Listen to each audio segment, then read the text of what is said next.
Bienvenidas y bienvenidos a una sesión más de Ventanas a la Política Nacional, organizadas por la Escuela de Ciencias Políticas y en esta ocasión con la colaboración del programa de posgrado en Ciencias Políticas. Tenemos un trabajo muy interesante del profesor Marco Hidalgo, una charla que nos viene a impartir, que él llama un avance de investigación. Creo que es un avance muy desarrollado, utiliza metodologías robustas y seguramente que se condensará eventualmente en un artículo en una revista de alto impacto.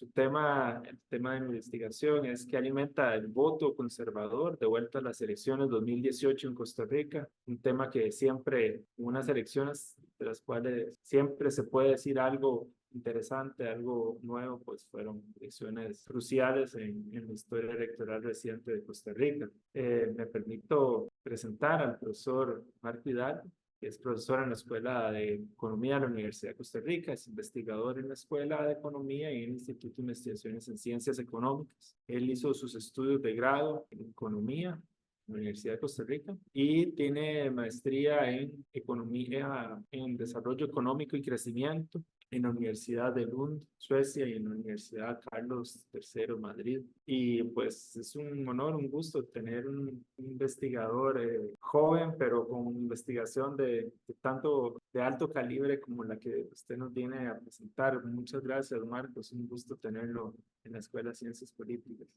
Ok, creo que ya puedo hablar, ¿no? Sí, Adelante, sí. muchas gracias, Adrián, y gracias a todo el equipo que está haciendo esto posible. Esto tiene más producción de la que yo creía. Entonces, voy a empezar de una vez compartiendo la presentación y voy a empezar además haciendo algo un poco raro, que es empezar por el final, y es agradeciendo y expresando lo muy honrado que me siento de que me hayan dado esta plataforma. Hoy les vengo a presentar el trabajo que fueron 9 meses de investigación, en la que a veces me sentí muy solo, pero fue un trabajo duro, y yo creo que el ejercicio que estoy haciendo hoy es un ejercicio académico interesante porque lo que yo tenía de forma muy cuantitativa y abstracta en mi cabeza lo estoy traduciendo a un terreno interdisciplinario justamente como para enriquecer la discusión. Y ese es un poco el espíritu de lo que yo quiero que sea este espacio. Como esto queda grabado en algunas redes sociales, yo eventualmente voy a retornar a la retroalimentación que ustedes me den y posiblemente implementarla en la publicación final.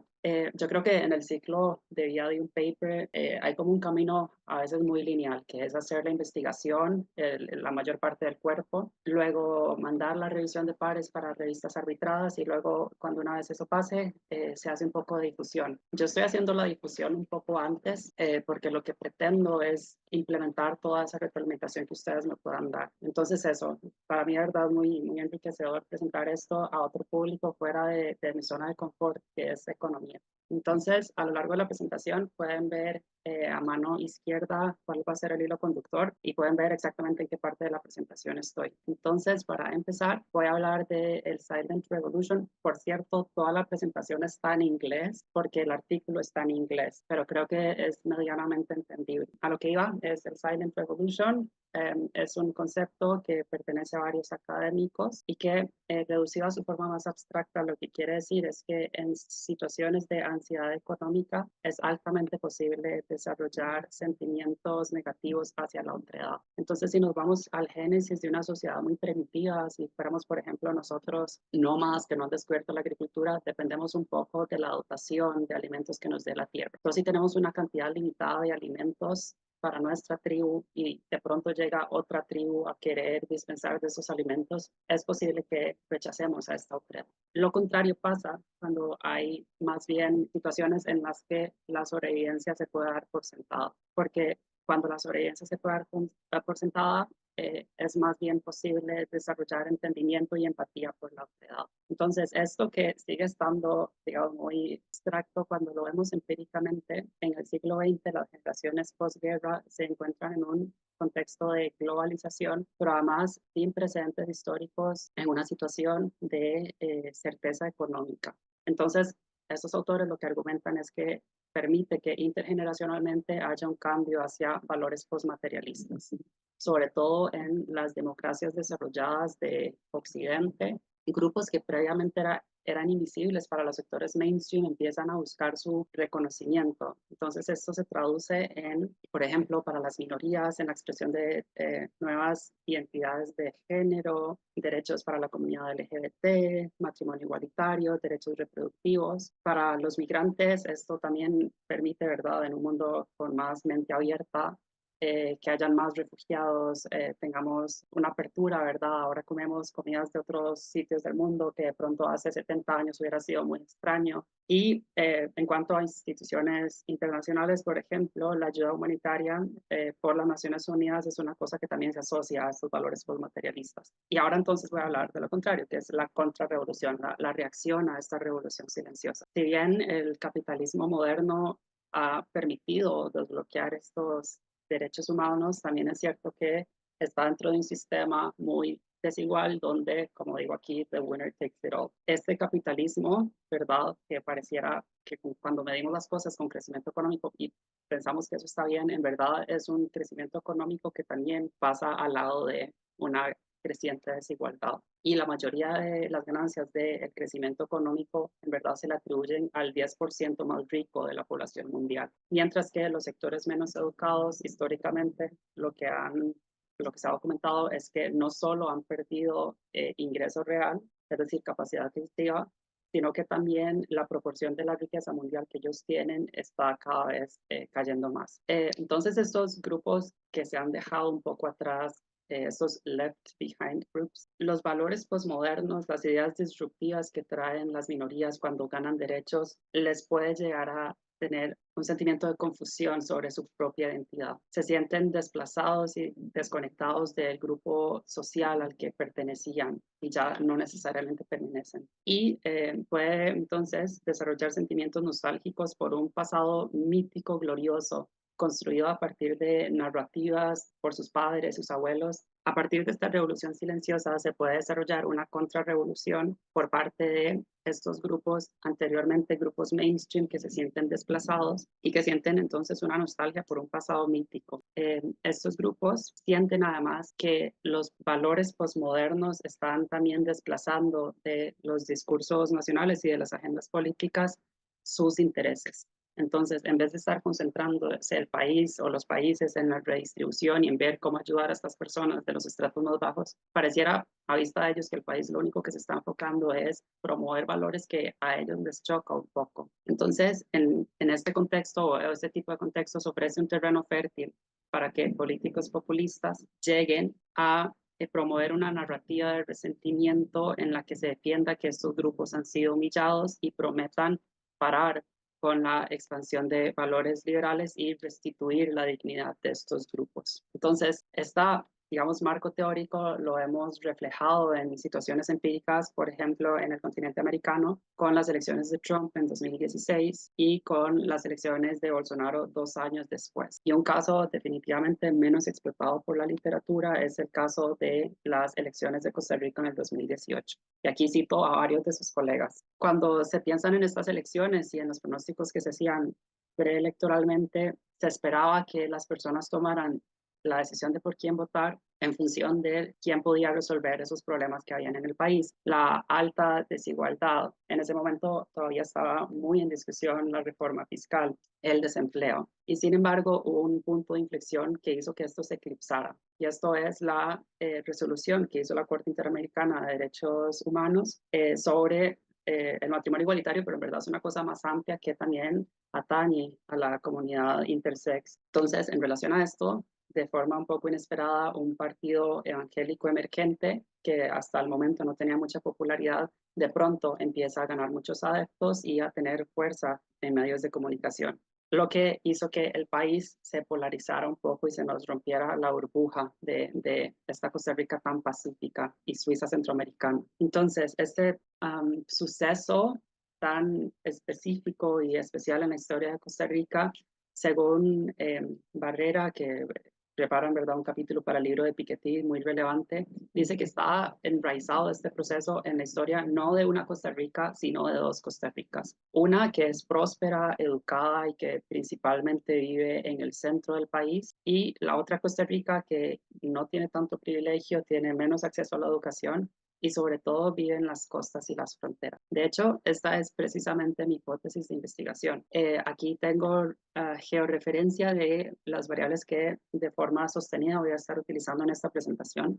Entonces, si ven el panel A, tengo un mapa de calor en lo que más rojo se hace, significa que hubo más densidad de voto por el Partido Restauración Nacional. Y este patrón centro-periferia a nivel de votación lo que nos refleja es que en el centro se votó significativamente menos por Restauración Nacional que en las costas y en las fronteras, que es una cosa que ya todos saben. Pero cuando de forma correlacional vemos cómo se mueven las variables económicas y sociales. Por ejemplo, en el segundo panel lo que estoy es midiendo el nivel educativo, aproximándolo como el porcentaje de personas mayores a 18 años que tienen título de bachiller, o sea, que tienen el colegio completo. Y el patrón aquí se invierte, donde más oscuro está es en el Valle Central, que es donde mayor logro educativo hay en comparación a la periferia. Y en el desempleo, aquí tengo desempleo y esto que llamo overcrowded en verdad es hacinamiento. El desempleo me refleja una pobreza o, digamos, un estrés económico de corto plazo, coyuntural. Esto es según el censo del 2011. Y bueno, el censo del 2011, entonces estamos todavía cercanos a un momento de crisis, de la crisis del 2009-2010. Mientras que el overcrowding lo que me refleja es una pobreza más de largo plazo, de una transmisión intergeneracional de la pobreza. Y esta overcrowding se calcula como una persona se considera que vive en un lugar con hacinamiento si por habitación dentro del hogar duermen más de 3 personas. Entonces aquí el fenómeno es, digamos, intuitivo con lo que estábamos viendo arriba. En el centro del país hay menos pobreza tanto de corto como de largo plazo en comparación a las costas.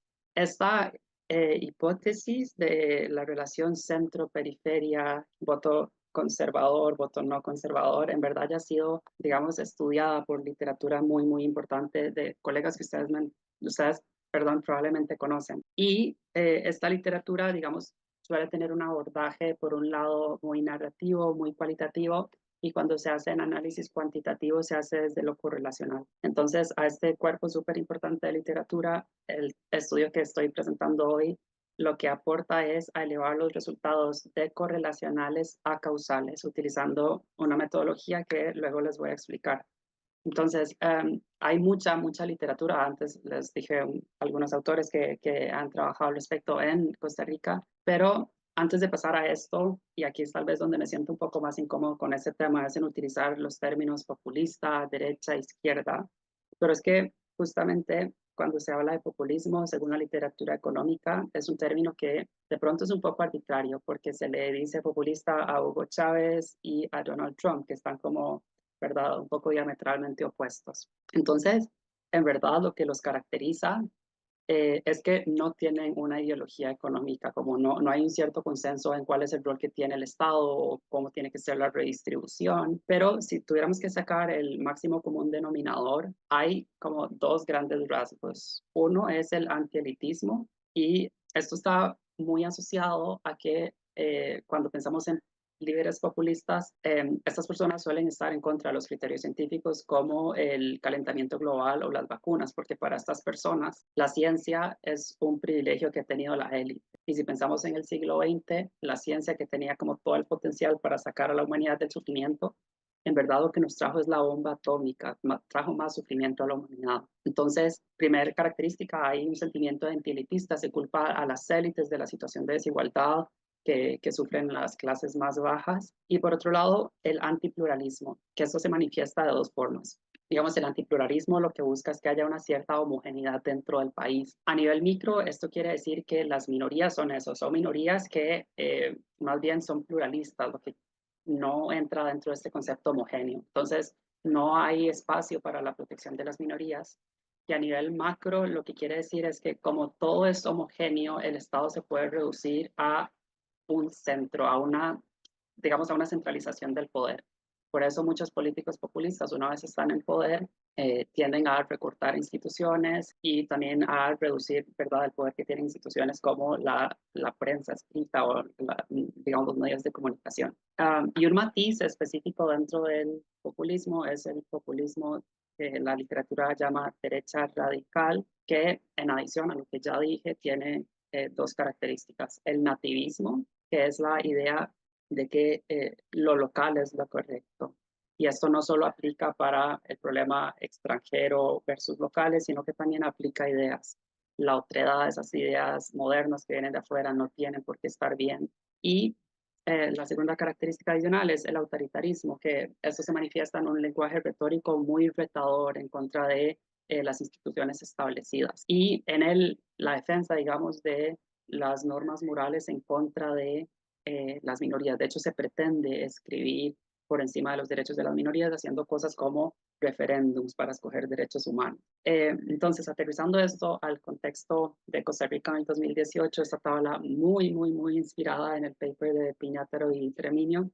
Un poco lo que se encuentra es que hay dos partidos políticos que calzan dentro de estas ideologías que estoy hablando, el Partido de Integración Nacional y el Partido de Restauración Nacional, lo que entonces hace a estos dos partidos un poco el sujeto de estudio en investigación. Lejos de este contexto, digamos, costarricense particular, en verdad esto es una cosa que se ha estudiado muchísimo para otras latitudes en otra literatura. De hecho, un poco la brecha que sigue estando en la literatura es que para países en desarrollo no hay mucha literatura cuantitativa, ¿verdad?, sobre el populismo. Pero digamos, estudios macro que han analizado, por ejemplo, está este Funke y coautores donde analizan el desarrollo de 60 países que durante el periodo 1900 hasta 2020 tuvieron 51 líderes populistas. Y utilizando una metodología que les permite tener resultados causales, lo que encuentran es que los países no redujeron su desigualdad, que es en principio una de las causas que lleva al poder populista, decir que los pobres están mal, los ricos están demasiado bien, hay que disminuir esa desigualdad.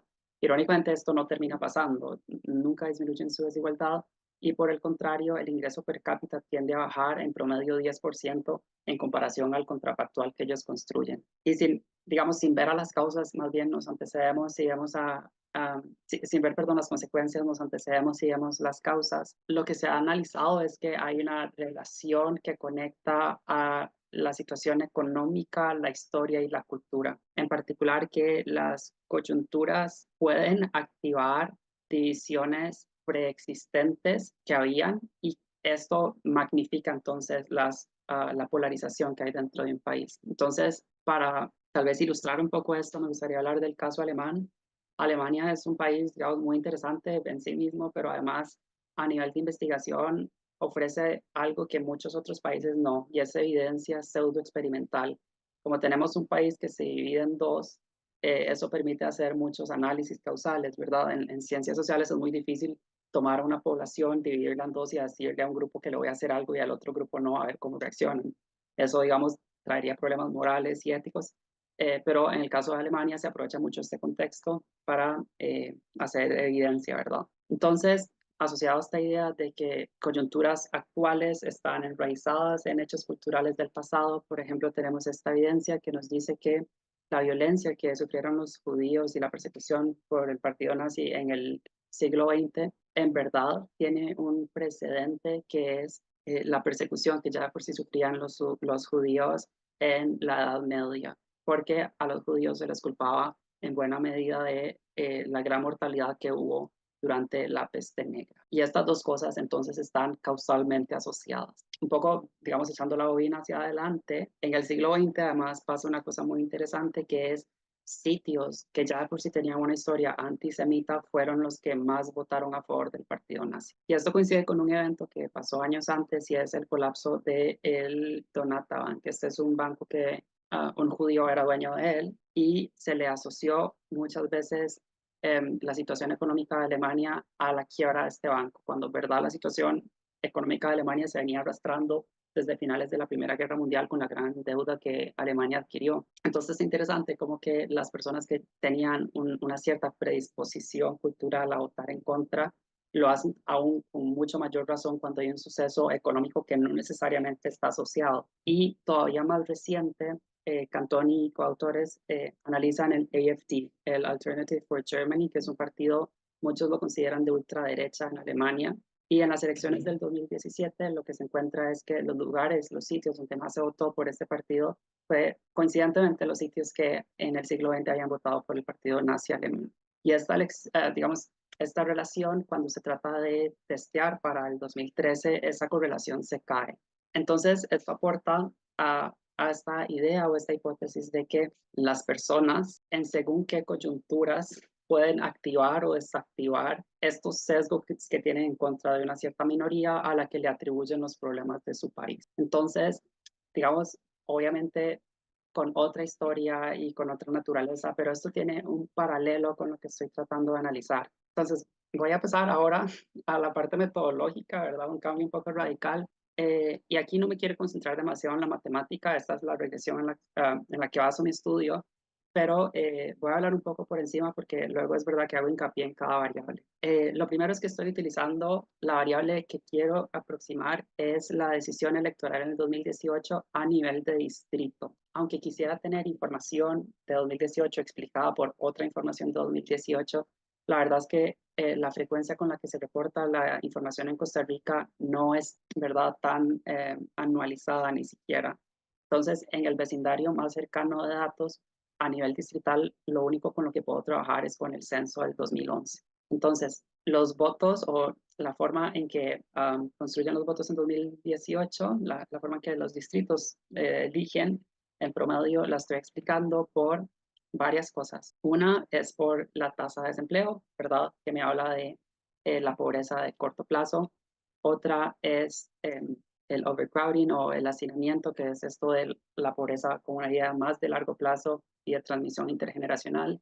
Como factor cultural estoy utilizando la educación en dos medidas. Una, la que ya expliqué antes, la proporción de personas mayores a 18 años con título de colegio, y otra alternativa es las personas mayores a 25 años con grado universitario, que son, digamos, variables que ampliamente utiliza la literatura para medir el capital humano, sobre todo, ¿verdad?, en personas con más alta educación. Y también estoy incluyendo dentro de mi modelación el conservadurismo, que en verdad aquí, aunque quisiera, por ejemplo, tener información de cuántas iglesias o templos de tal religión hay en cada distrito, todavía estoy trabajando en la construcción de eso, pero de momento lo que sí que tengo es el apoyo a partidos confesionales durante el siglo XX. Entonces tengo el apoyo que ya por si había tenido Restauración Nacional en el 2014, el Partido Renovación Costarricense, que ha estado desde el 2002 hasta el 2014, y digamos, la información más antigua que tengo es la del Partido Acción Nacional Cristiana en el 2002. A estas variables además les incluyo otras variables de control, digamos que están ahí simplemente para que los datos den mejor, pero mi estudio no se enfoca en estas en particular. Y estas son efectos fijos regionales, variables demográficas como el porcentaje de migrantes, el porcentaje de personas adultas mayores, y tengo también algunos récords políticos como el porcentaje de abstencionismo que históricamente ha tenido el distrito, y el apoyo a partidos que ya habían ganado las elecciones previamente, como el Partido Acción Ciudadana, el Partido Liberación Nacional. Y por último, en esta modelación hay una cosa que es el error. Y el error en principio no debería dar problema, pero en este caso sí que lo da. Porque, digamos, puede que las medidas de conservadurismo que yo estoy utilizando no sean suficientes para controlar en la regresión. Entonces, en particular, digamos, alguien podría argumentar que el conservadurismo está asociado al nivel educativo y eso a su vez está asociado a, entonces esto haría como que se me caiga mi modelo. Por eso no es suficiente con incluir estas variables que estoy incluyendo, sino que tengo que hacer una cosa que se llama variable instrumental. Entonces, para no utilizar demasiada ecuación, tengo aquí una aproximación visual de cómo funciona la variable instrumental, para la cual sobre todo lo que incorporo es información histórica, ¿verdad?, asociada a la literatura, porque parte de la historia explica los resultados recientes. Entonces, tomo el desempleo con información del censo de 1973, el censo de 1984, el desempleo que hubo por distrito en ese año, y el censo del año 2000. Si ven, la cajita del 73 es más pequeña que la del 84 y a su vez que la del 2000, y esto tiene que ver con que yo lo que hago es calcular un promedio del desempleo por distrito en estos años, dándole más importancia a los años recientes. Entonces, utilizo la información del desempleo histórico para explicar el desempleo que hubo en el 2011. Y a su vez, la información del desempleo del histórica la utilizo para calcular el hacinamiento del 2011. Es decir, el desempleo puede tener efectos directos sobre sí mismo, pero también efectos indirectos sobre la pobreza de largo plazo. Asimismo, utilizo información histórica de la forma que ya expliqué para calcular los efectos directos que tiene históricamente el hacinamiento pasado sobre el hacinamiento actual y los efectos indirectos que esto tiene sobre el desempleo.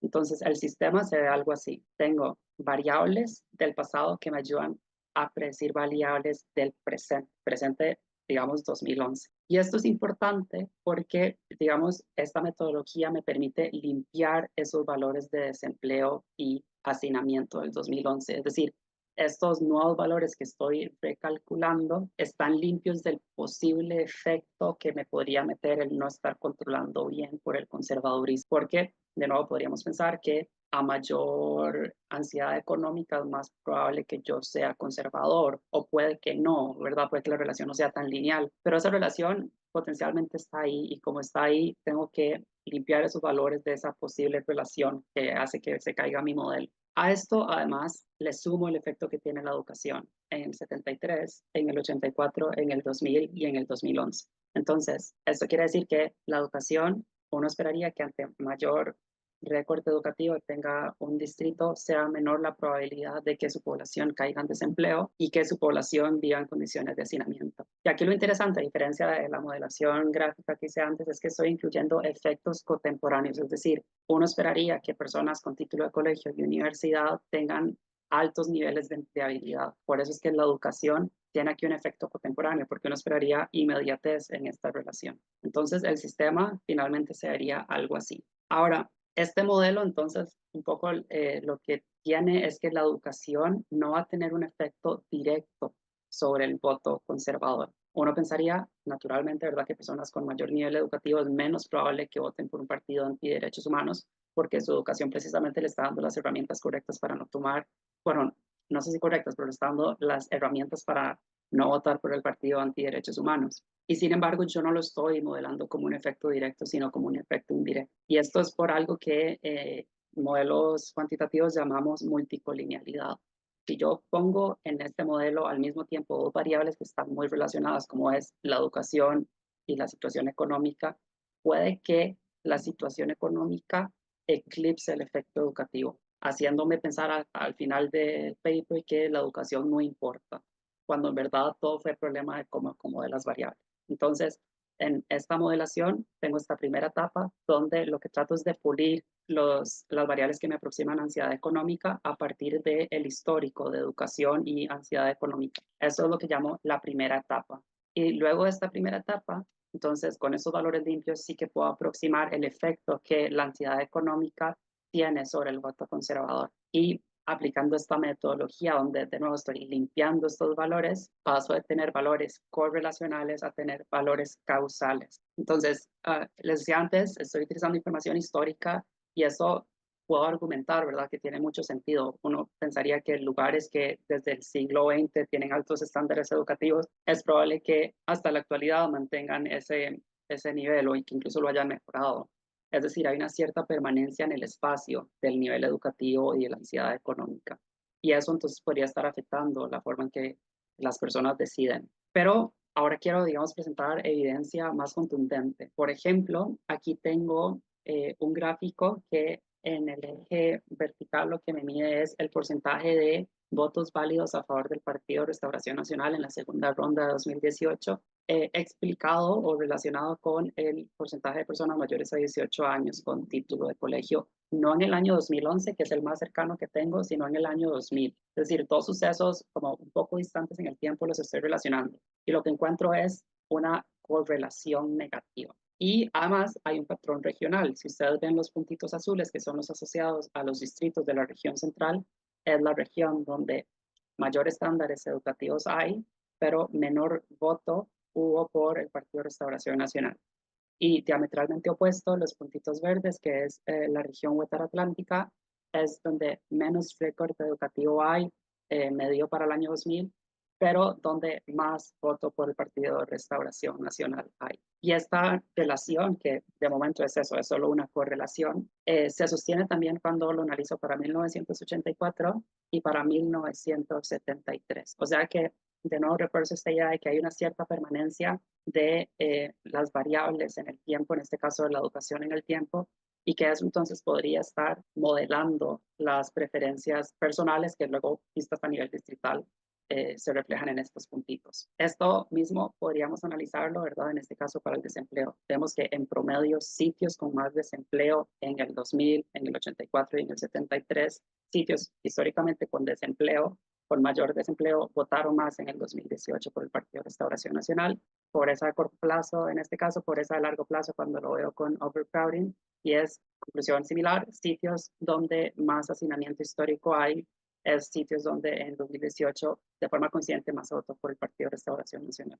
Entonces, aprovechando, digamos, que existe la posibilidad de modelar esto cuantitativamente y que los datos tienen sentido histórico, es en esto en lo que fundamento mi estudio. Entonces, ahora paso a la parte metodológica, pero no a explicar la modelación, sino a explicar el manejo de datos. Y aquí pasa una cosa muy interesante, que es estoy trabajando con datos distritales, construidos a partir de, por un lado, el Tribunal Supremo de Elecciones, que los tiene, digamos, descargables de forma pública, y por otro lado, los censos. Y Costa Rica durante estos años, desde el 73 hasta el 2018, ha cambiado en muchas formas y una de ellas es la división política de los distritos. Hay distritos en particular que eran muy grandes antes y que cada vez se van haciendo más chiquitos para tener representación. Entonces, en el 73 hay reportados en mis datos originales 394 distritos. En el 2018 hay 483, es decir, que en 45 años aumentó en 89 la cantidad de distritos que tiene Costa Rica.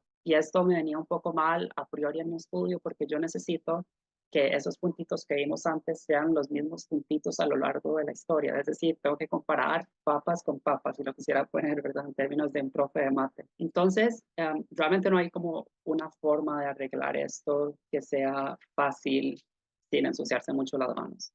O sea que buena parte de los 9 meses que duré haciendo este proyecto fue en manipular los datos de forma que fueran comparables en el tiempo. Y aquí les traigo el ejemplo del distrito Curral. El distrito Curral aparece en mis datos a partir del censo del 2000. Y claro, yo al inicio no sabía muy bien qué hacer Curral, si quitarlo de la muestra, pero hacerlo significaría que estoy borrando de forma arbitraria un distrito importante para el país. Entonces, al inicio llamaba a municipalidades a preguntar un poco qué era lo que había pasado y la gente no entendía muy bien lo que yo quería hacer. Entonces me tocó inventar esta metodología que consiste en esto. El Instituto Geográfico Nacional tiene muy documentado, no digitalizado, pero sí documentado, una serie de información que es a partir de la cual yo me baso para reconstruir los distritos en el tiempo. Entonces, Purral, por ejemplo, cuando me meto a ver la historia de este distrito del Instituto Geográfico Nacional, aparece que el decreto ejecutivo se crea en 1991, esa es la fecha oficial cuando se crea, y este decreto ejecutivo, además de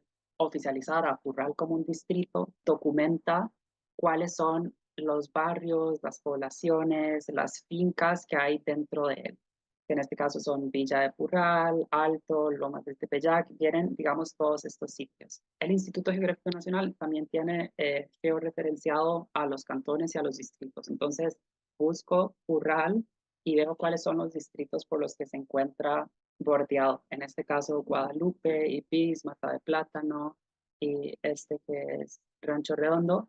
Y eso entonces me da una hipótesis de Purral, lo que ahora conocemos como Purral, de dónde podría provenir antes. Pero para con certeza saber de dónde venía antes, lo que hice fue para cada uno de estos distritos irme a la división geográfica administrativa que había por lo menos un año antes de su creación. Entonces, perdón, poblados que yo había identificado, lo que hago es buscar dónde existían documentados antes en los distritos que están alrededor. Entonces, en este caso, Guadalupe e Ipiz son los dos distritos que albergan los que luego son en el 91 los distritos, poblados de Purral. Entonces, estos barrios que logro hacer match me permite con certeza identificar Purral, lo que ahora conocemos como Purral, de dónde se construyó, y los que no logró machear en verdad fueron poblados que empezaron a documentarse a partir de la creación. Entonces, con esto que tomó bastante tiempo hacerlo porque esta información no está digitalizada. De hecho, estos screenshots que están aquí algunas veces aparece porque son hechos con fotocopiadora, a veces aparecen con manchas de café o con el dedo de la persona, ¿verdad? En la digitalización.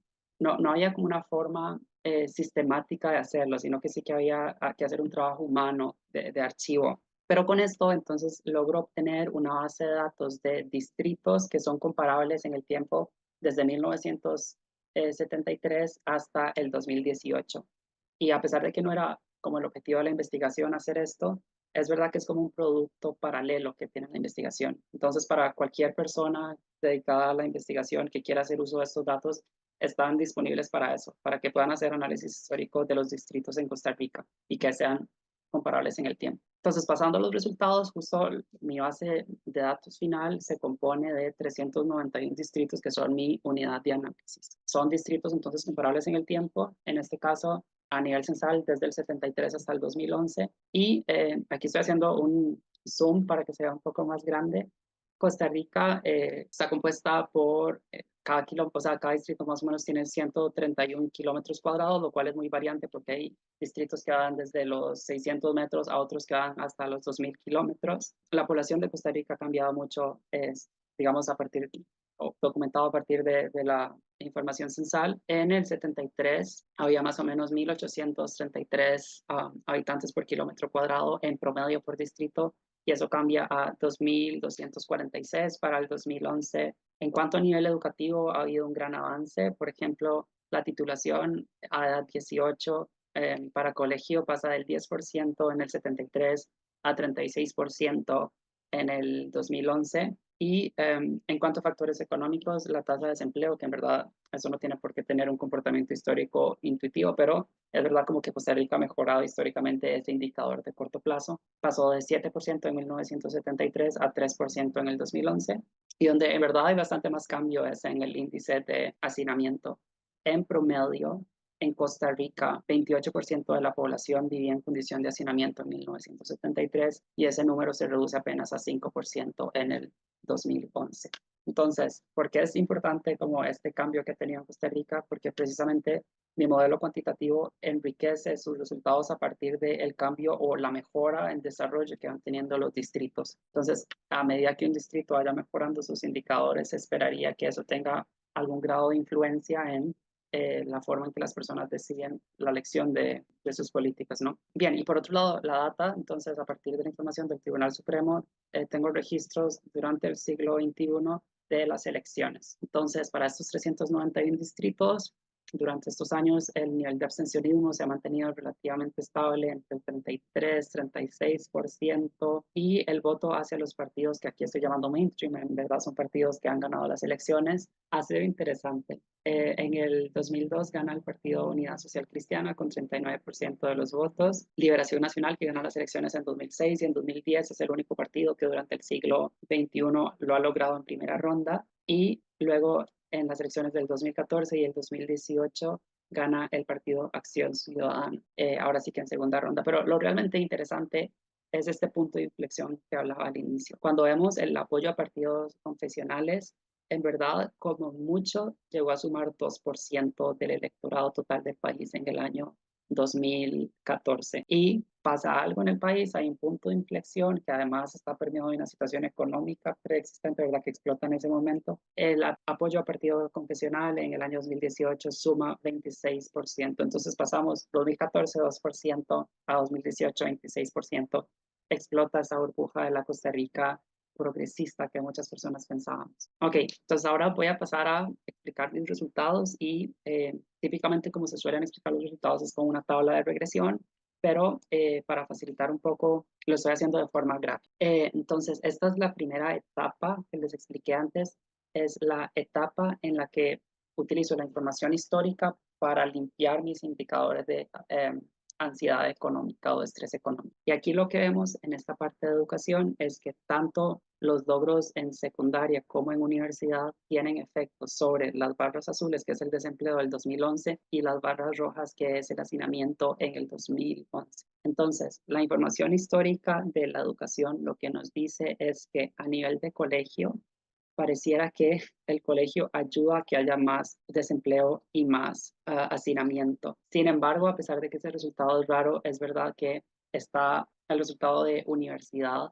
está muy por encima de él, haciendo que supere ese efecto. Entonces, lo que de nuevo nos dice esto es que las personas que logran tener título universitario a nivel de, cuando vemos este fenómeno a nivel de distrito, la educación histórica disminuye el desempleo y disminuye el hacinamiento. Entonces, la educación no vista individualmente como secundaria y universidad, sino conjuntamente el global de la educación, nos habla de que la educación, más educación en el pasado y en el presente disminuye la ansiedad económica en el presente. Y este comportamiento diferente entre colegio y universidad lo que nos refleja es que hay un patrón no lineal de la educación en Costa Rica. Pareciera que el colegio no es un seguro suficiente para tener empleo o para no caer en hacinamiento. Sin embargo, la universidad sí. Entonces, estos de todas formas son efectos indirectos, ¿verdad? Estoy utilizando la información de educación, que además estoy utilizando ahora los efectos directos. Por ejemplo, el desempleo aumenta significativamente, desempleo a nivel distrital en el pasado aumenta significativamente el desempleo en el presente y aumenta significativamente el hacinamiento en el presente. Y el hacinamiento histórico pasado explica sobre todo el hacinamiento presente. Entonces, lo importante de esta primera etapa es en general que estoy obteniendo resultados significativos. Esta primera etapa no funcionaría sin mis indicadores, ¿verdad? Si estas barritas estuvieran cercanas a este valor de cero. Entonces, primera etapa, bien, tenía sentido histórico hacerlo, pero lo más importante es cómo afecta esto a la segunda etapa, donde ahora sí que encuentro los valores causales que tiene la ansiedad económica mediados por la educación sobre el voto conservador. Entonces, ahora voy a hacerlo tal vez con un poco más de detenimiento. Este primer grupo de variables, que son las variables instrumentadas, son los valores limpios. Lo que me dice es cuál es el efecto que tiene el desempleo sobre dos cosas. Uno, las barras azules, que es el porcentaje de votos por el Partido Restauración Nacional en el primera ronda 2018, y la roja sobre la segunda ronda en el 2018. Entonces, lo que se encuentra es que efectivamente el desempleo actual, mediado por la educación histórica y actual y por la ansiedad económica histórica, este valor, ¿verdad? Causalmente, mayor desempleo aumentó en promedio para cada distrito más o menos en 5% el porcentaje de votos a favor del Partido Restauración Nacional en primera ronda, y en segunda ronda se reduce más o menos a 0,5%. Claro, es que al final es eso, a nivel gráfico es un poco difícil de asociarlo, y lo veo en la tabla.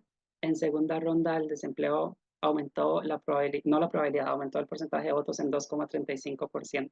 Y digamos, parecido a esto, el hacinamiento, aunque en menor medida, la pobreza de largo plazo afecta causalmente la proporción de votos a favor del partido antiderechos humanos. Entonces, la conclusión un poco de esto es que, en efecto, la ansiedad económica pareciera que está motivando el voto antiderechos humanos en el 2018. Y aquí también estoy incluyendo, aunque estas no son las variables en las que yo me enfoco, pero hay definitivamente un efecto regional. Entonces, en comparación a la región central, todas las regiones, excepto la Chorotega, tienen mayor probabilidad de votar por el Partido Restauración Nacional.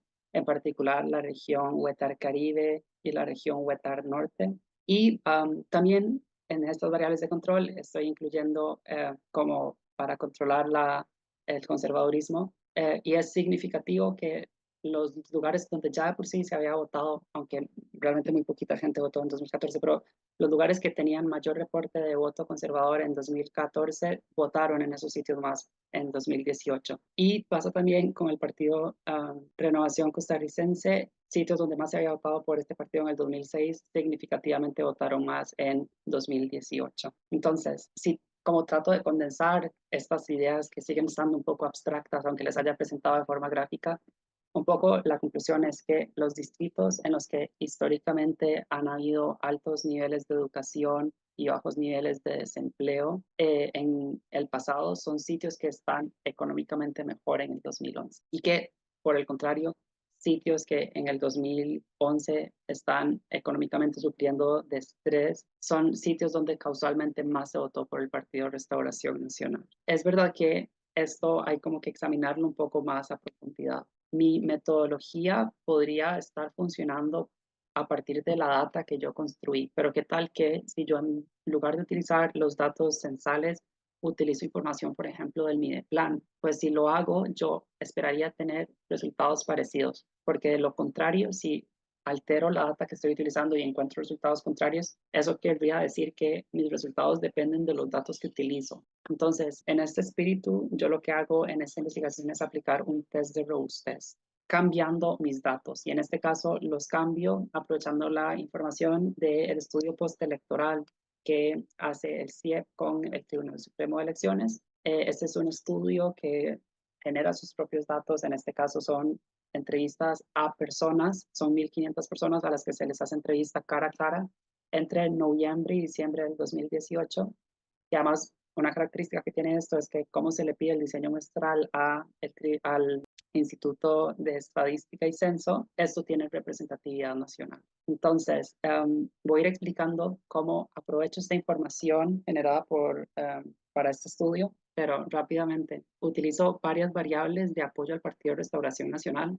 A las personas se les pregunta en un cierto rango si se sienten cercanas a este partido y 21% responden que se sienten o muy cercanas o cercanas. Si meses después de las elecciones del 2018 simpatizan con este partido, 9% responde que sigue participando y luego se les pregunta por el voto. En la primera ronda, 31% de los encuestados manifestó haber votado por este partido y 37% lo hizo también en segunda ronda. Ok, y a partir de esto, entonces, lo trato de explicar con variables parecidas a las que tenía en mi estudio de distritos, pero ahora a nivel individual.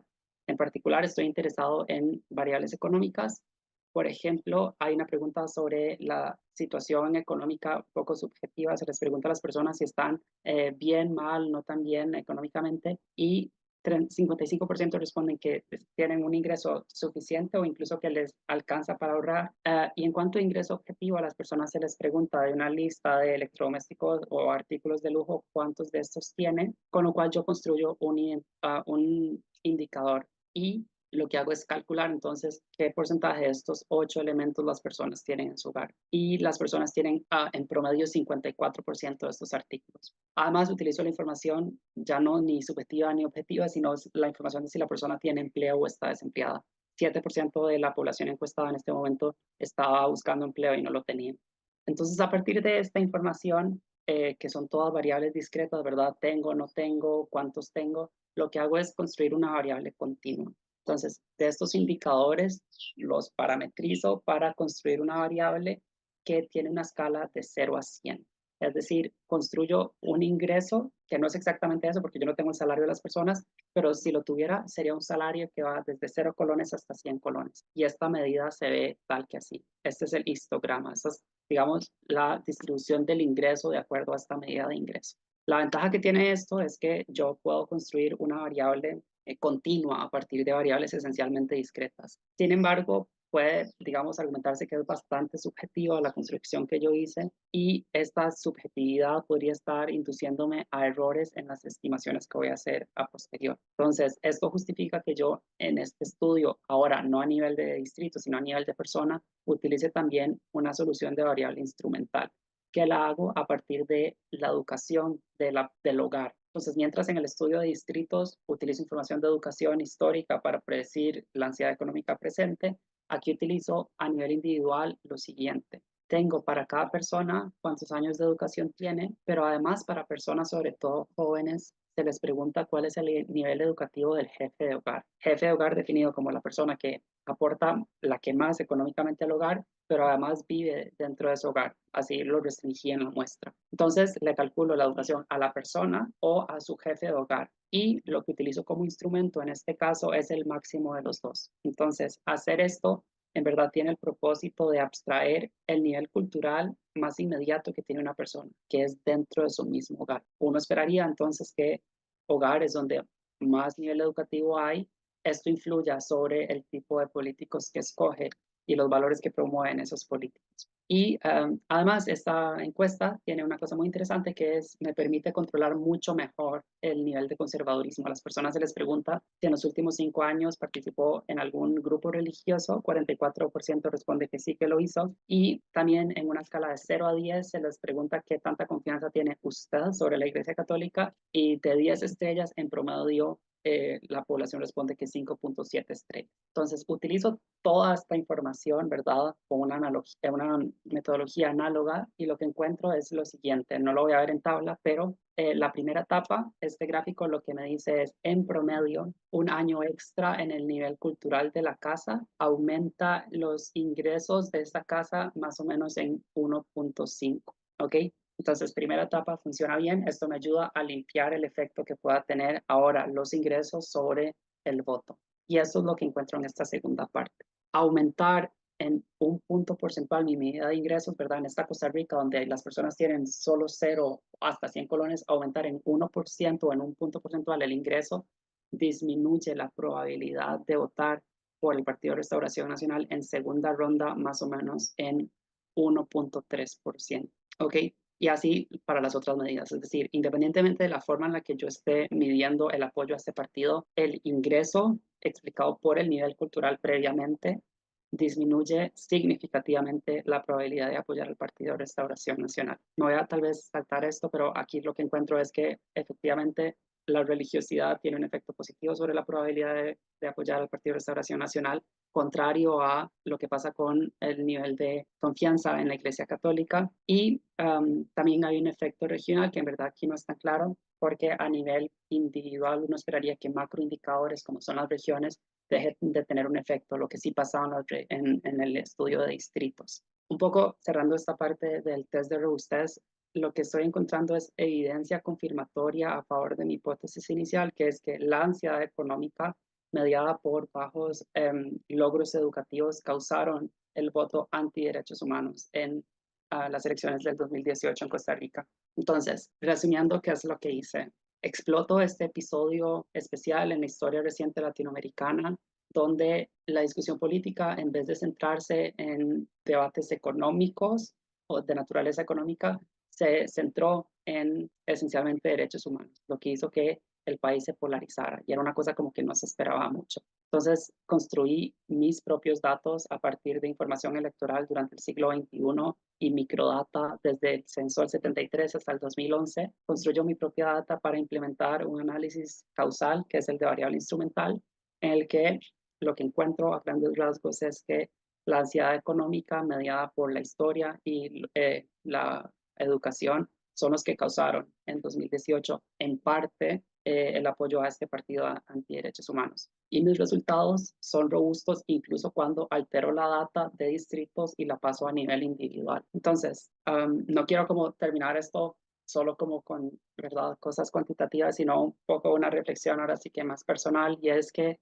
nadie deliberadamente escoge ser parte de una minoría. Nadie decide nacer queer, nadie decide nacer disidente o racializado. Por el contrario, es el status quo, ¿verdad? Lo que históricamente nos ha dado la espalda, la norma de lo establecido, nos ha sacado a patadas de muchos lugares. Y a pesar de que esto tiene un contenido un poco autobiográfico y del sufrimiento que han tenido las minorías, este estudio para nada tiene el espíritu de culpar a las personas que votaron por X o Y partido. Por el contrario, este estudio pertenece a un cuerpo de literatura más amplio que habla de que hacia futuro deberíamos hacer esfuerzos empáticos más fuertes en entender qué es lo que está pasando con estas fuerzas reactivas que van en contra de los derechos humanos. A menos de que, digamos, tengamos intervenciones correctas, lo más probable es que este tipo de episodios sean cada vez más frecuentes, porque si pensamos en sistemas políticos como las democracias, donde lo que gana es la mayoría, pero las mayorías están en un contexto cada vez de más ansiedad económica, con más necesidades, con más desempleo, y además estamos pasando, ¿verdad?, según el estado de la educación, por una crisis educativa. Si las personas cada vez lo tienen más difícil y son la mayoría de estas personas las que terminan escogiendo los políticos, lo más posible es que perpetuemos este ciclo político de escoger partidos de esta naturaleza.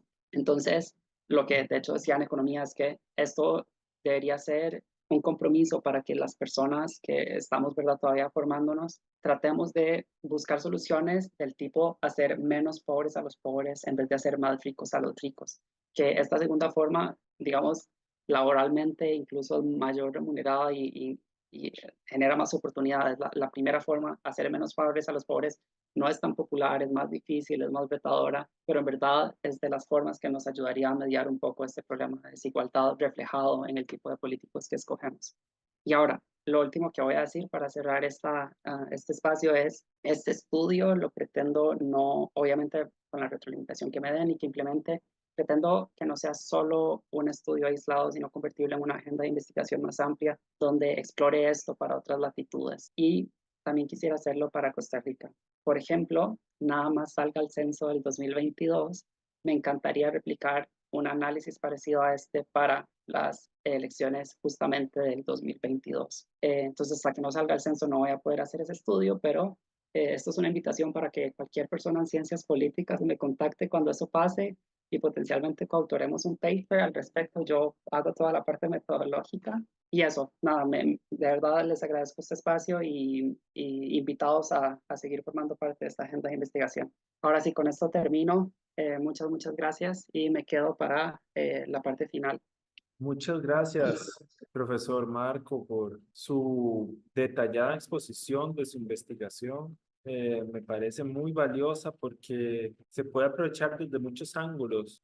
Por supuesto, el electoral, la vinculación con la literatura teórica que usted establece, los estudios de caso con los que se puede comparar, los aspectos metodológicos pueden ser muy interesantes para las personas que estamos interesadas en la metodología, por supuesto, y también la reflexión final que usted aporta. Creo que enriquece mucho que el proyecto no sea simplemente el análisis empírico, que bueno, no es un simplemente porque no es nada simple, es complejo, pero quiero decir, no hay un reduccionismo, ¿verdad? Solo al aspecto empírico. Usted hace un diálogo teórico, también un diálogo, pues, de reflexión filosófica al final y me parece que por estas distintas dimensiones, esta charla puede ser accedida, ojalá por personas estudiantes de ciencias políticas y otras carreras también, pero desde distintos ángulos, desde los cursos de cultura política, opinión pública,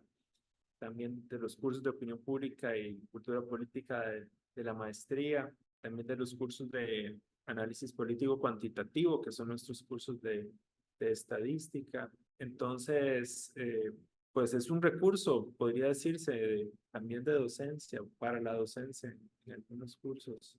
Pienso que su proyecto realmente da nuevos ángulos y este énfasis en la ansiedad económica, si no me equivoco, de lo que conozco de la literatura, quizás no es la explicación más común últimamente, sino que se han ido más por las explicaciones culturales. Entonces, el hecho de que usted con un método robusto resalte la importancia de la dirección económica, creo que se puede aportar al debate. Es decir, es una contribución que puede resaltar. Y claro que esta triangulación que hace entre datos agregados de distrito y datos individuales da mucha robustez. Yo invitaría a las personas que escuchen esta conferencia, tanto personas docentes como estudiantes, que se aproximen a usted, sobre todo porque usted tuvo esa apertura al final de invitar a colaborar en su proyecto. Estoy seguro que podría salir productos muy valiosos a partir de esta investigación.